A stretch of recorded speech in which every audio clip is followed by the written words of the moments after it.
And welcome to the first episode of Patriots Friday Night Lights. I'm here filling in for my man who works with us over here at BSCN, Dog at Dog Nation. FB. Oh, I'm sorry. You kind of went out there for a second. You froze up. Oh man, but no, I'm here filling in. So Dog Nation, what's going on, man? How you doing? The Patriots season, we're gonna sit there and be talking about it because you got plenty to sit there and get off your chest right now. Oh yeah, definitely. Like, you know what I mean? It's one of them things that like you know where to start. I mean, to me, it's kind of like this. I look at it like this. We won for a very like long period of time, so therefore, as far as like us, as far as draft picks and things like that, we were picking more towards the bottom of the draft. You feel what I'm saying? So I feel like the talent gap eventually would have caught up because considering that all those other teams that didn't have quarterbacks and things like that in the past of let's go over the AFC. You got Chargers, Justin Herbert, you know what I mean? Lottery pick. You got who else went up there? Tua, Joe Burrow, Trevor Lawrence, um, Josh Allen. You know, Zach Wilson ended up not turning out to really be a pretty good NFL starter, but doesn't really look like anybody, any quarterback for that first round in 2021 draft came out to be anything that we expected him to be. So I feel like that's one of the. I feel like that's one of the things that's plaguing the team. But realistically, like if you look at it, I feel like it was too much of a rush to fire Belichick and without already pre-having a lot of his duties and his roles being given out to other people where they could have been groomed into them over maybe this year.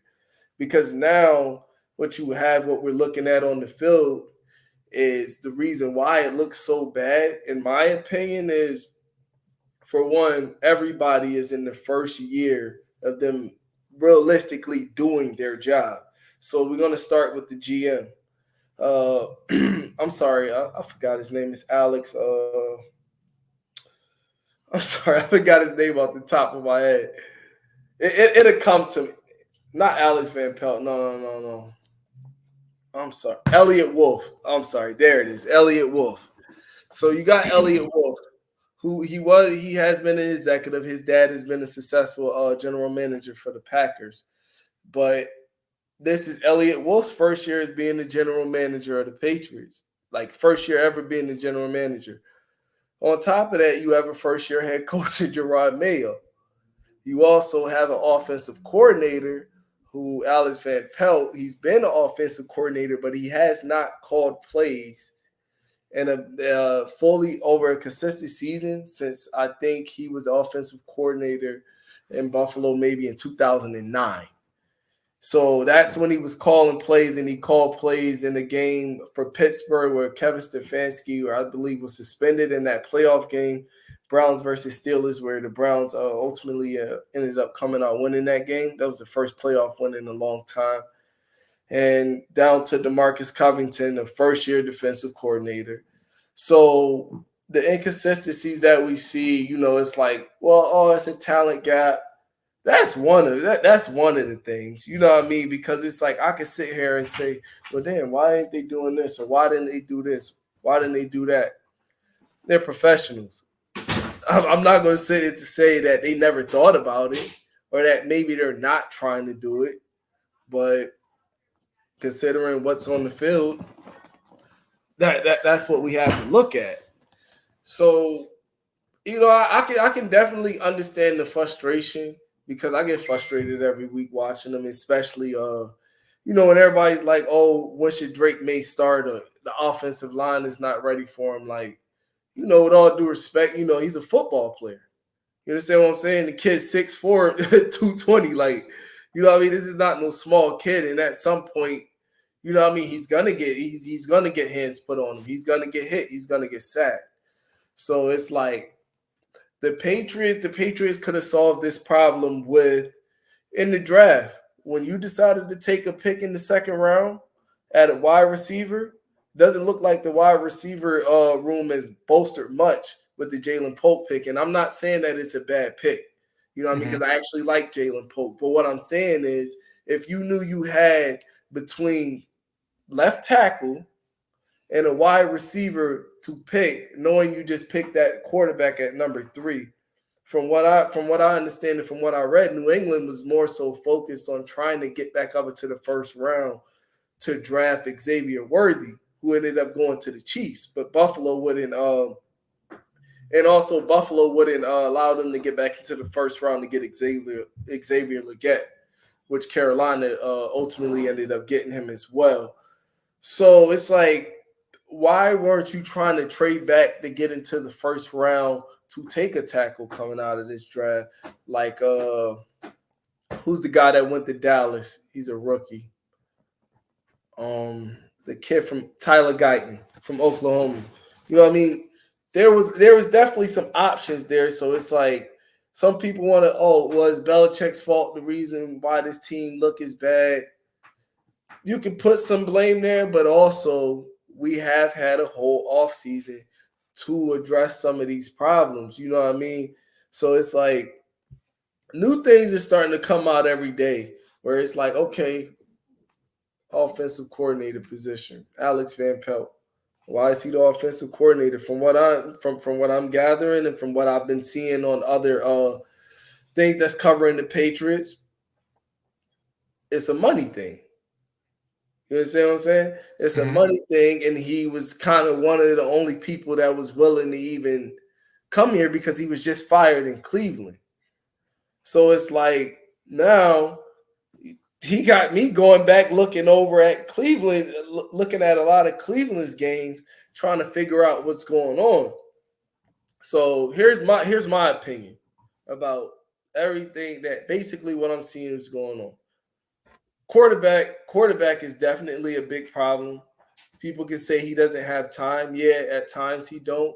But there's times that I sit and watch him pump fake, pump fake, pump fake, feet bad in the pocket. He isn't setting himself back up. He doesn't take any shots downfield. So it's like you want Drake May to develop behind a failing product. So me as being a fan, how can I really entrust that these are about to be the people that are about to develop our future franchise quarterback to we to what we want to grow him to what we want to see him grow to be. You understand what I'm saying? But like I said, we got to ask about the competency about these people because if this doesn't go right, where are they going to be at in 3 years? Because we already know, God willing, health and everything's right, Drake May's going to be a Patriot.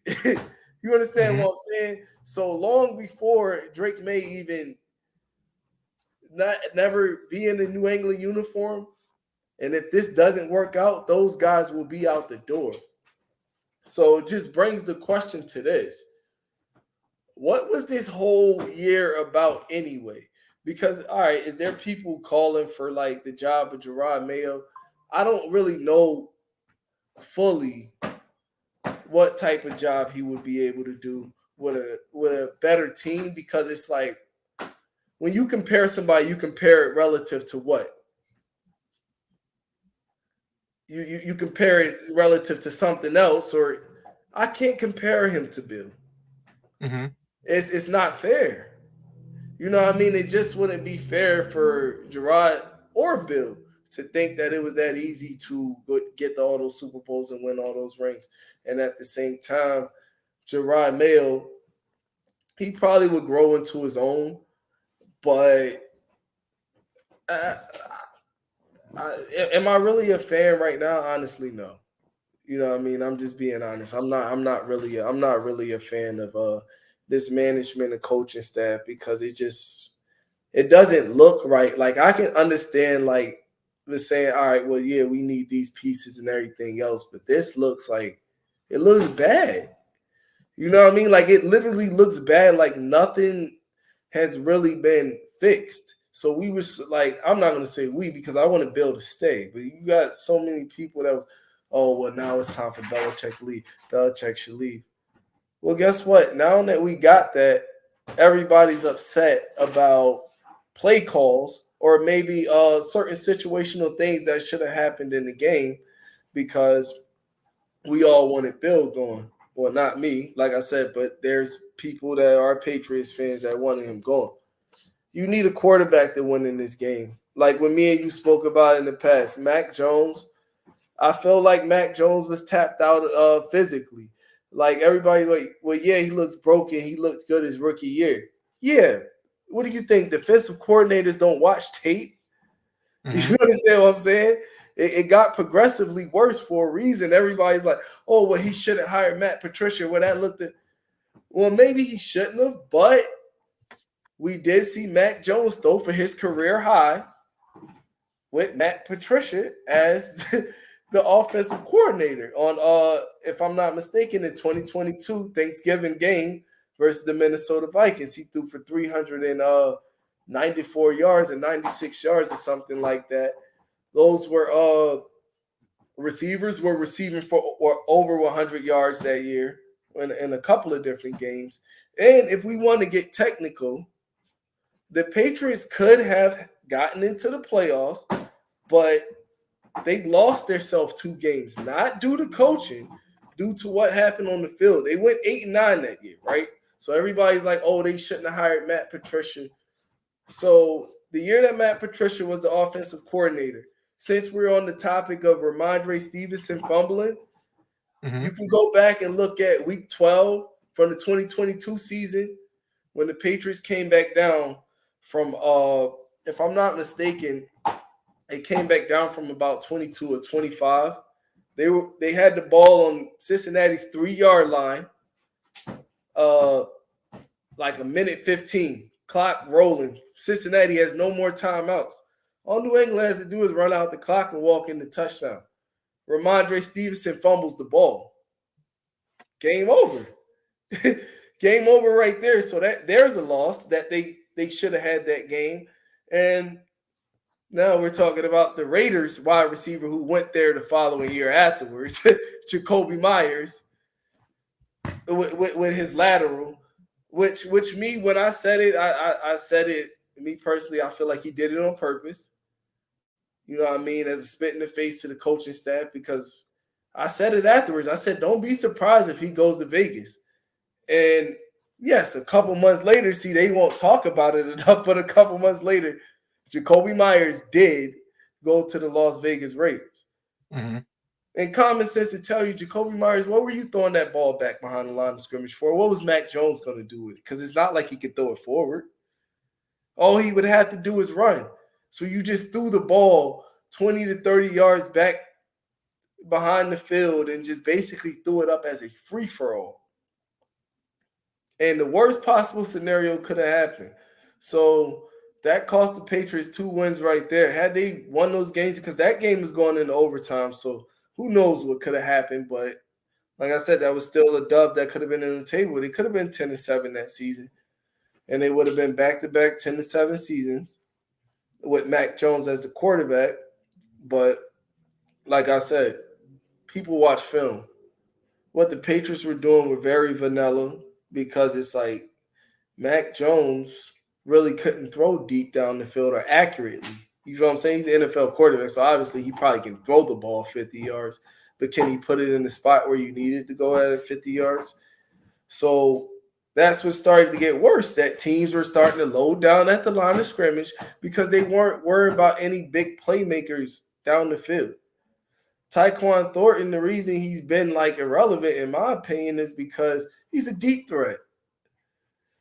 He's in the offense that never really fit his skill set in the first place. So, now they're saying that he's about to be traded. I kind of want to see him traded to see if, he'll be a good player somewhere else or something like that. I don't really like labeling players like, oh, he can't play this, that, and the third, because I study the game so much that I can tell you this right now. If a player is in the right situation, he goes to where a coach is utilizing him with scrims, you will see a comparable to good NFL players. That goes to say with anybody. Like, so, scheme could possibly be a thing too. And it's just like when it goes with the Patriots, honestly, this tackle thing, if they're not going to sign a free agent, well, we better hope that they're high enough up in the draft where they can get a left tackle, because outside of Will Campbell and Kevin Banks, after that, this is a significant drop off at tackle. In my opinion, there's a significant drop off at tackle, and that's a position that when you don't have it, it gets bad, because when teams got them, they're not just giving them up.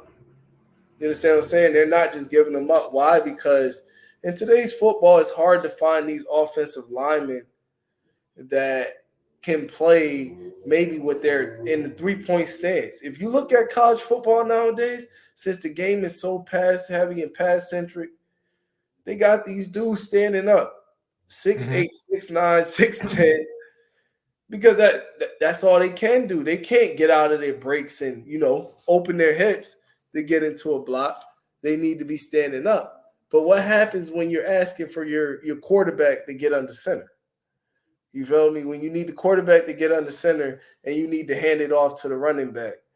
What if the running back doesn't know how to play an I formation, because in college he's been running out of shotgun the whole time. Running out of shotgun, pistol. So it's like football creates its own problems too. You understand what I'm saying? That's why I see something a couple weeks ago, Mel Kiper talking about that they should eliminate the too high shell with the safeties because the quarterback has no way to go with the ball, or it's difficult or whatever. That's a part of playing defense, because there is a way to beat a too high shell. You want to know what it is? Running the ball. But we have a league now that doesn't put much value in the running backs anymore. So this is why the offense, you understand what I'm saying? That they're on defense for football is kind of like the shift in MLB baseball, and everybody complained about it. But there's a way to sit there and beat it, But you're unwilling to pay the player, or unwilling to draft that player high enough to get him where he needs to be at. You understand what I'm saying? So, like I said, football is creating its own problems. That's why if you look at Atlanta last night, Bijan Robinson, everybody, when you looked at it at the time, it was like, oh, well, why did they draft a running back 8th overall? Then in the next year draft, they draft Penix 9th overall. But as I was watching them last night, I'm like, they draft smart. Because it's like, okay, you can say, well, why did they take Penix here and they just got Kirk Cousins in the okay, what if it didn't look good with Kirk Cousins? What if it didn't work out? And Atlanta needed to get up under him. They already have a quarterback they can go to. Mm-hmm. Because in this draft right here coming up, you got Shedeur Sanders, Carson Beck. I'm still not as high on him as a lot of people are. And then you got Cam Ward. But this isn't particularly a strong quarterback draft. You understand what I'm saying? I feel like a good quarterback draft comes like maybe every 3 to 4 years. Because if we go back and look at these quarterback drafts starting from, let's just say 2020. 2020 was a great quarterback draft. If Tua could stay healthy, we could say that. Joe Burrow, Justin Herbert, Tua. You had Jalen Hurts go in the second round. You understand what I'm saying? So you had some good quarterbacks come out of that draft. 2021 is looking like everybody that went in that first round hasn't been much, or any quarterback that came out of that draft, period. You understand what I'm saying? Trevor Lawrence looks terrible.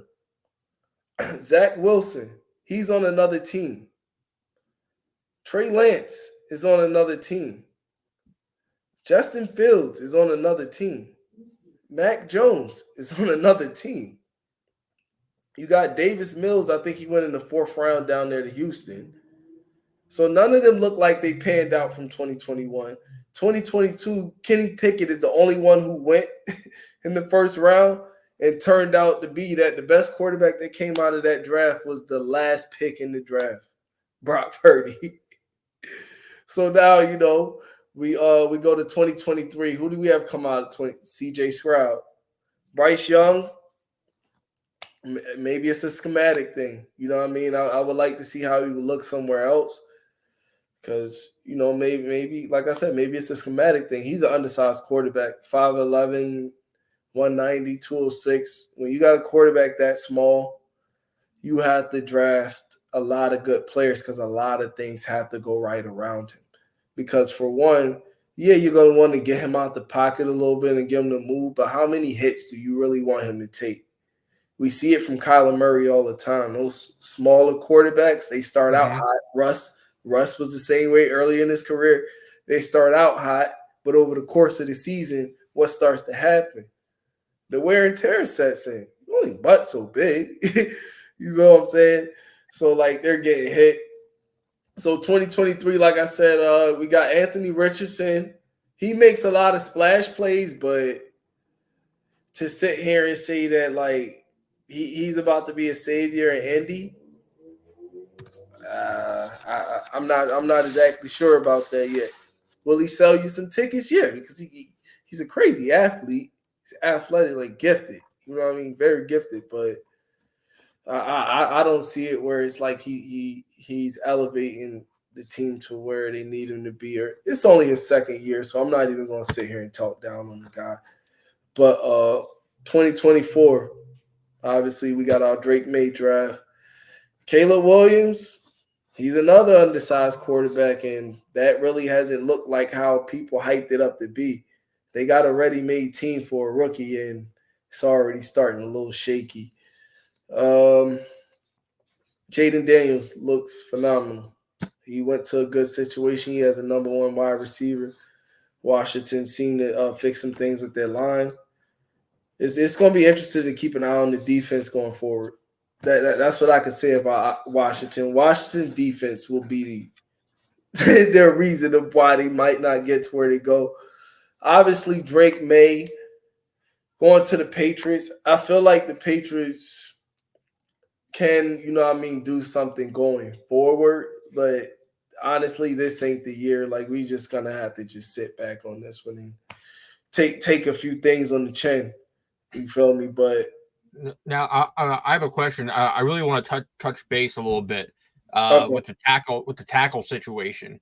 Okay. So do you think that this year in the draft, the Patriots had enough draft picks to get back into an early first round to go after? And my son plays football. He plays tackle. And I've been showing him nothing but Joe Alt footage because he has been dynamic this year. One of the top tackles in the league, and everything. Physical, and for his size, like you said, for his size, he gets low and up under the defensive linemen, defensive ends so quickly. So my thing is, would you think that they had enough picks this year to go back and try to get him? What, in the 2024 draft? Do I think the Patriots should have drafted Joe Alt? Is what you asking? No. After May, try to move up as quick as possible to try to maybe go after Alt or another big tackle to try to help out a little bit. Yeah, Alt went two picks after May. So, what I mean? That wasn't happening. The Chargers snatched him right up. So, I don't think they could have got up there to Alt. I do believe they could have got to Tyler Guyton that went to Oklahoma. Who's that tackle that if I'm not mistaken, didn't the tackle come from Washington this year? Yeah. Hold on.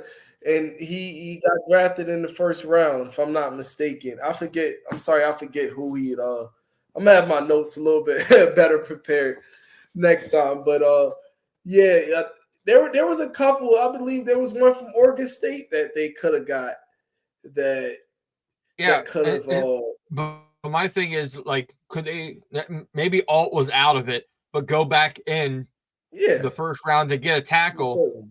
Because even if you thought this might be a wash year, because I'm a huge fan of that tackle coming out of Texas.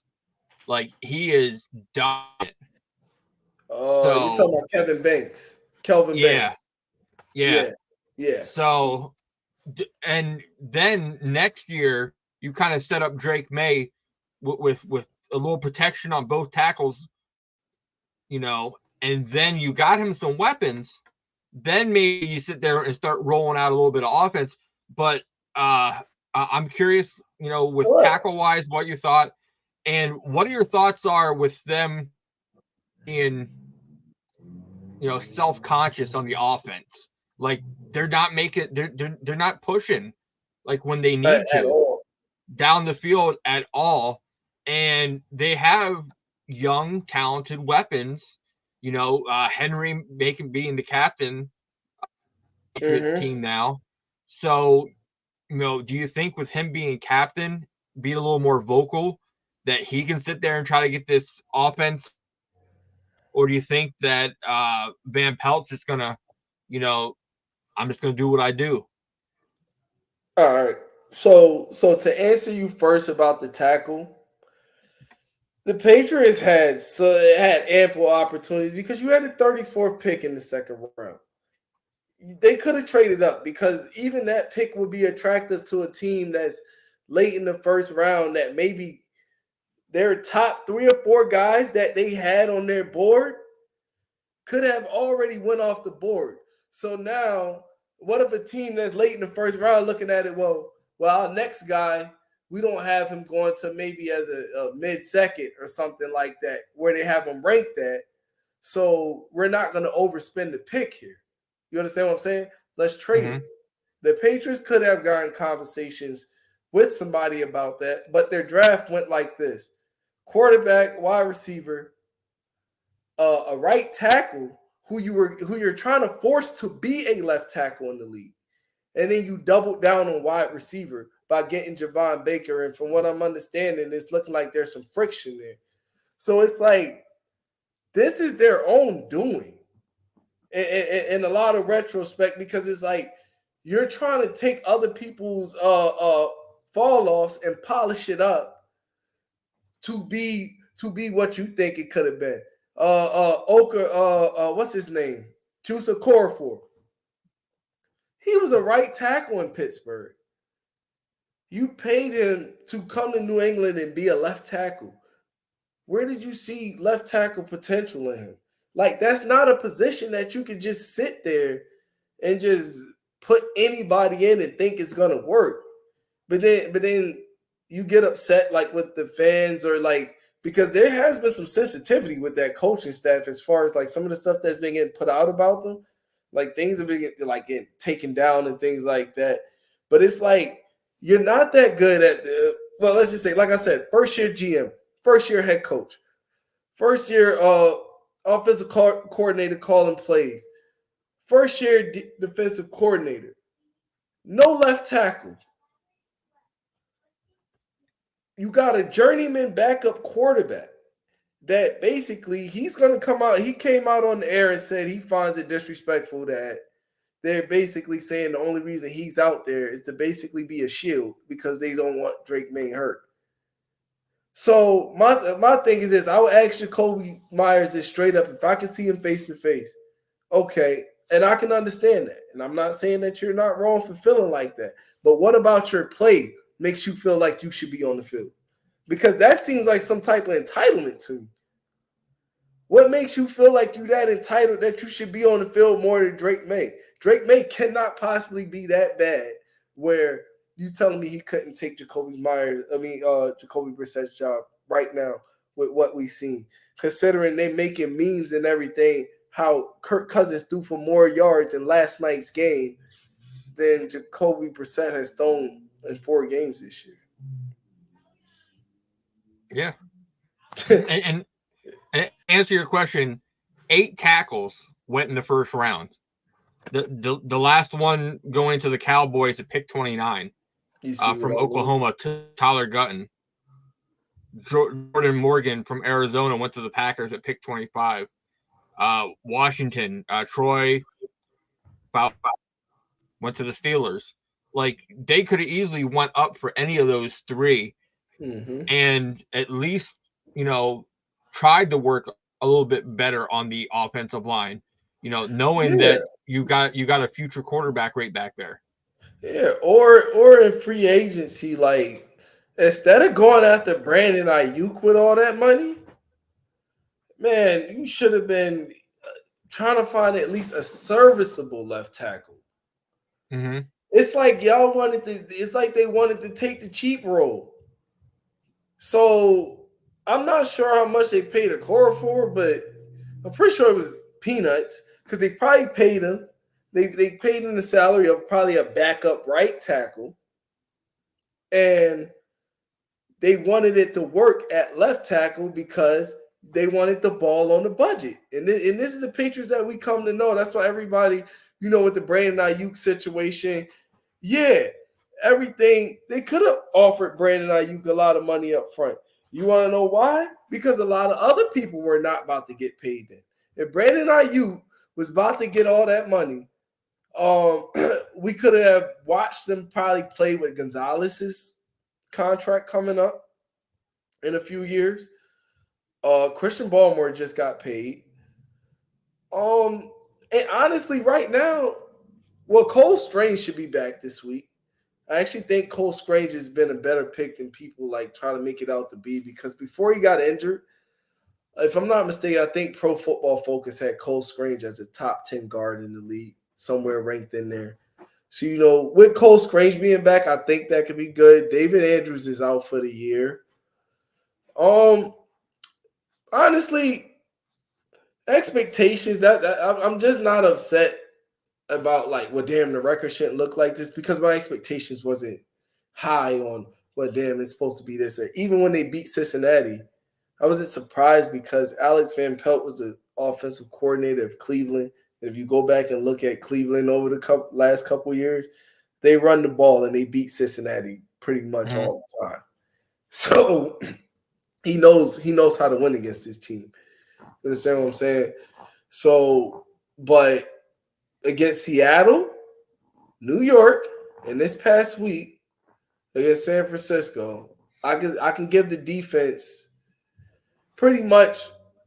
They had their problems too, but I can give them a little bit more respect in regards to considering how bad the offense has been playing. They haven't got like the doors really beat off of them.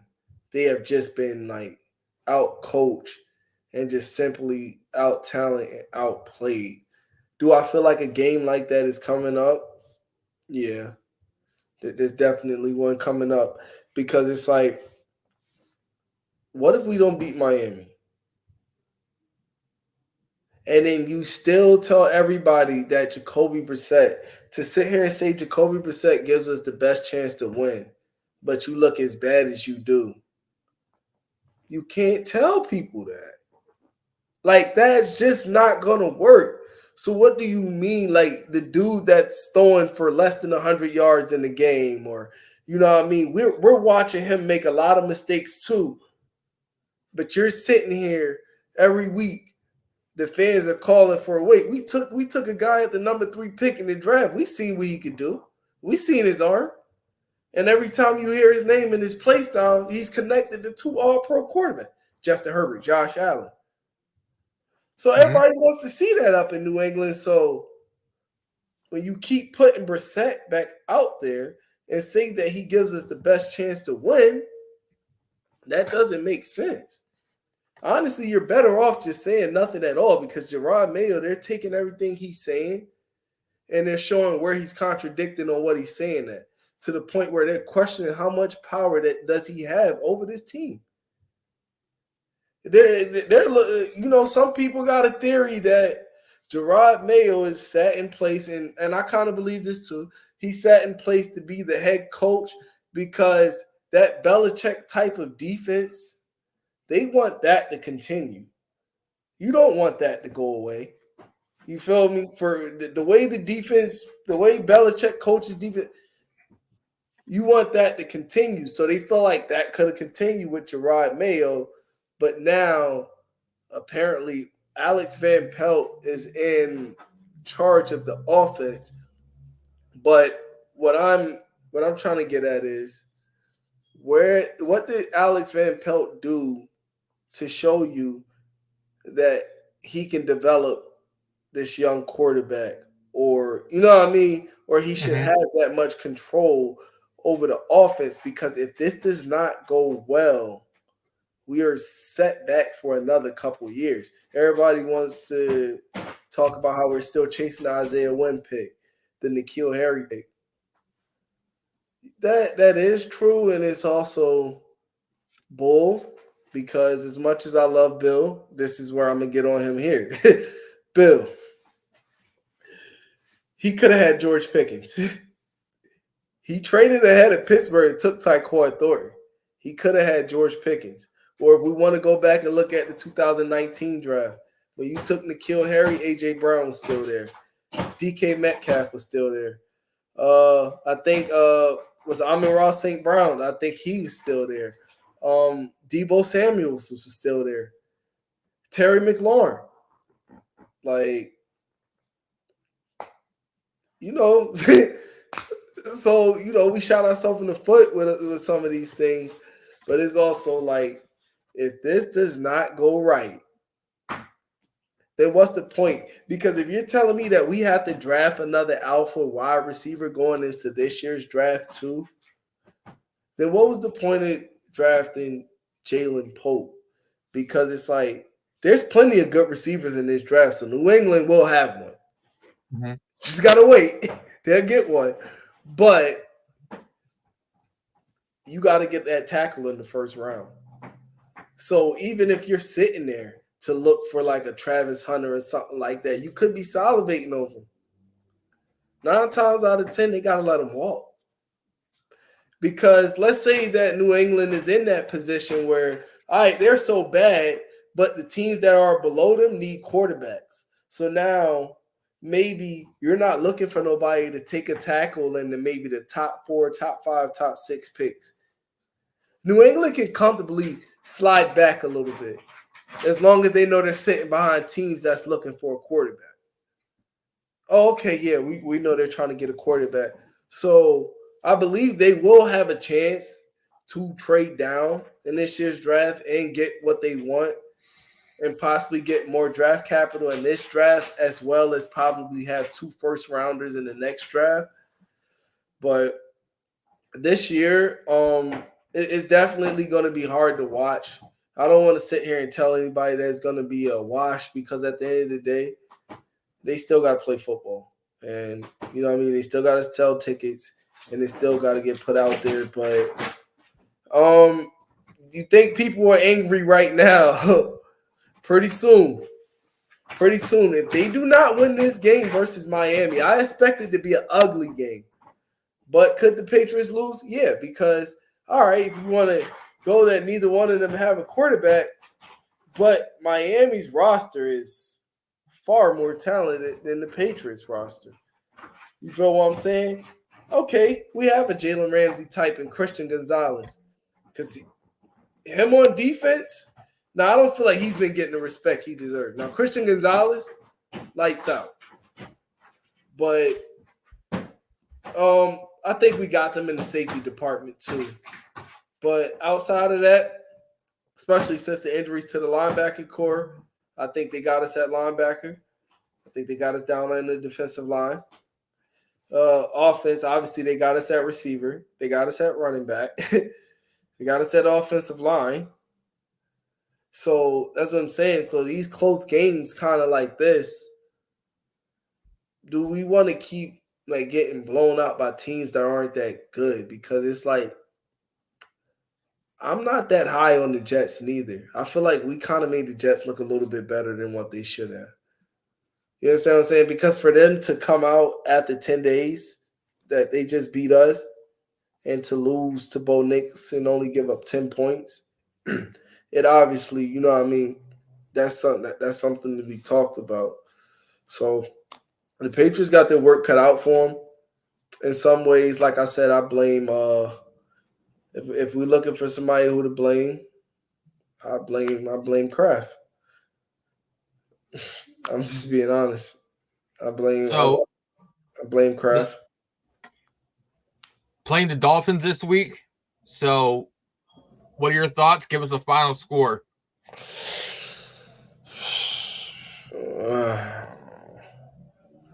Dolphins and Patriots. I got it 20-13 Dolphins.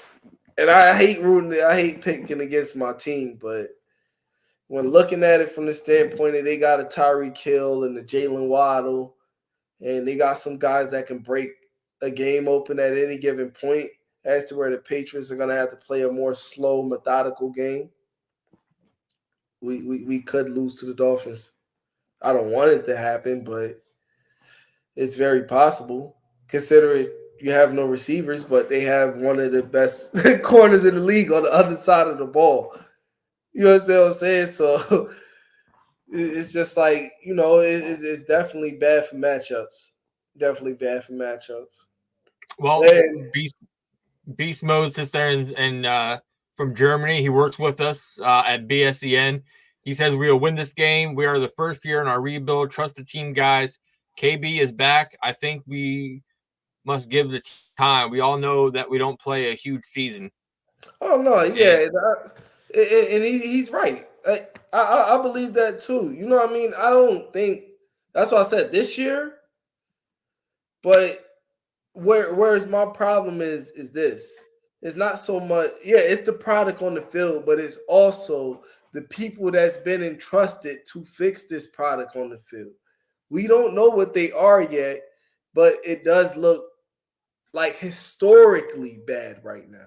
Like it would have been okay to like I said, it's expectations. I never really expected the Patriots to be these world beaters, but it shouldn't look this bad.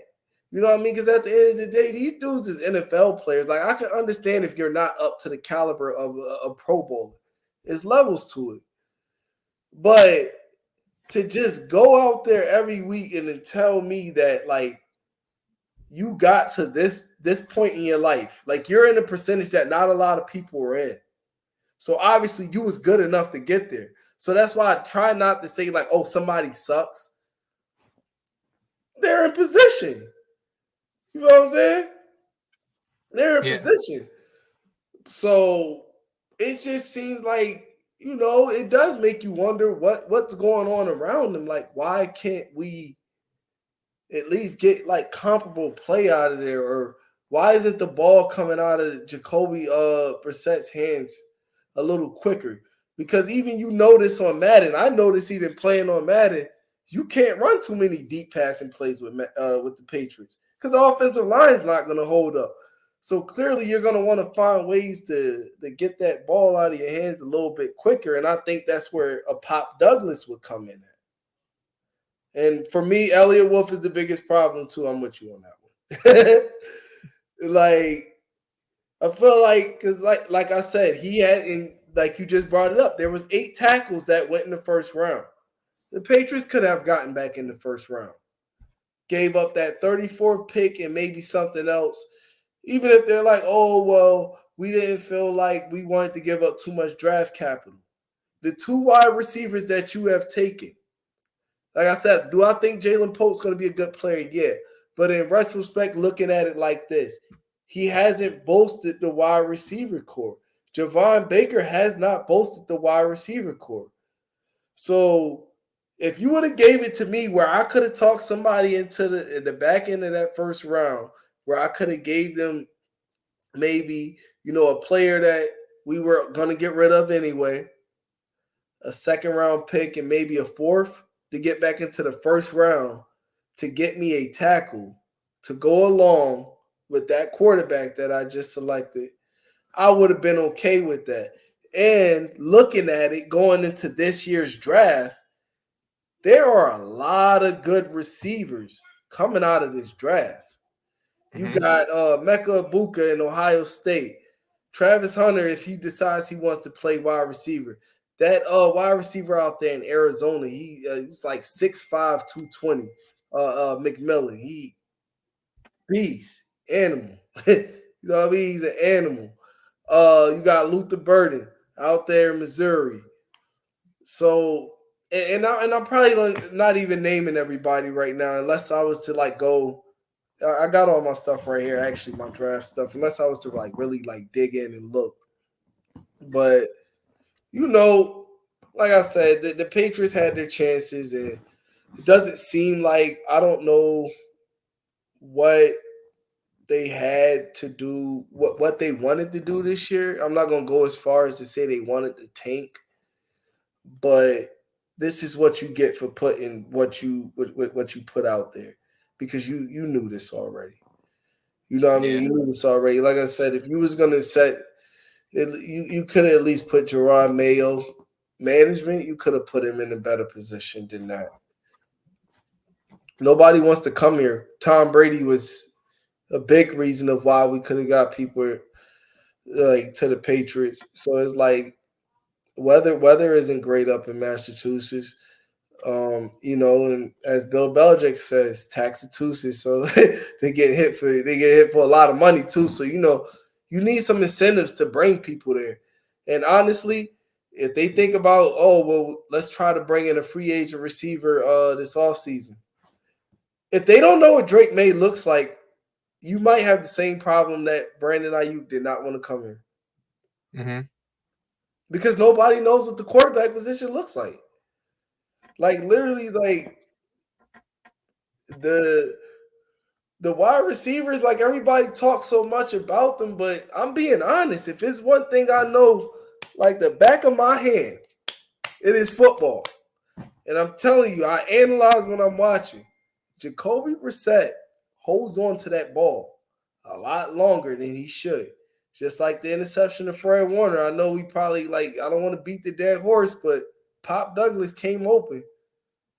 If he would have just, and yeah, he has to move outside the pocket and make plays, but almost every quarterback now is being flushed outside the pocket because what we spoke about earlier with the problem with the offensive lines. It's not like this team that has like a great offensive line, because the moment the veterans that knew how to play left Philly's offensive line, what are we looking at now? Even Lane Johnson. Lane Johnson is a great tackle, but he might not be physically able to keep up with some of these younger, leaner edge rushers that's coming into the league. Because all they know how to do is get after the quarterback with their hair on fire. Yeah. So, okay, dog, man.